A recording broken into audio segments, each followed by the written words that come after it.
আসন্ন ত্রয়োদশ জাতীয় নির্বাচনের তফসিল ঘোষণার আগে লটারির মাধ্যমে পুলিশ সুপার ও ওসিদের পদায়ন করা হবে বলে জানালেন স্বরাষ্ট্র উপদেষ্টা জাহাঙ্গীর আলম চৌধুরী। সচিবালয়ে নির্বাচন সুষ্ঠুভাবে শেষ করতে কর্মপরিকল্পনা নির্ধারণ সভায় আইনশৃঙ্খলা রক্ষাকারী বাহিনীর ৮ লাখ সদস্য মোতায়েনের সিদ্ধান্ত নেওয়া হয়। এ বিষয়ে আরও জানাচ্ছেন জাহিদ রহমান।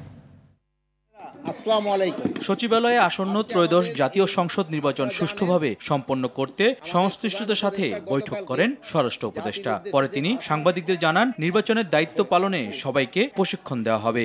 আমরা তো বলছি যে আইন শৃঙ্খলা বাহিনীর সংখ্যা প্রায় টোটাল মিলে আমরা কত প্রায় 8 থেকে 8 লাখের মতো প্রায় থাকবে, সব মিলে প্রায় এক আনসারে থেকে শুরু করে। নির্বাচনের শিডিউল ঘোষণার আগ মুহূর্তে প্রশাসনের রদবদল প্রক্রিয়া শেষ হবে বলেও জানান স্বরাষ্ট্র উপদেষ্টা। পুলিশ ডিপার্টমেন্টে এসপি এবং ওসিদের আপনাদেরও আমি হয়তো ইনভাইট করবো, আপনাকে এই অ্যাসোসিয়েশনের সভাপতি এবং সেক্রেটারি, তাদের সামনে আমরা লটারির মাধ্যমে তাদের এই যে পোস্টিংটা আমরা করে দেব।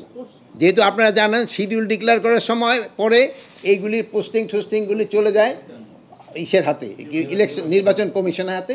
এই জন্য আমরা আমাদের কাজটা করে দিব। তারপরে যদি নির্বাচন কমিশন চায় যে তারা আরও চেঞ্জ করতে চায়, তারাও করতে পারবে।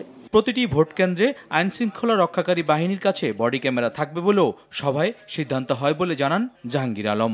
47,000 ভোট কেন্দ্রে প্রতিটা কেন্দ্রে আমরা একটা করে বডি ক্যামেরা দেওয়ার চেষ্টা করব।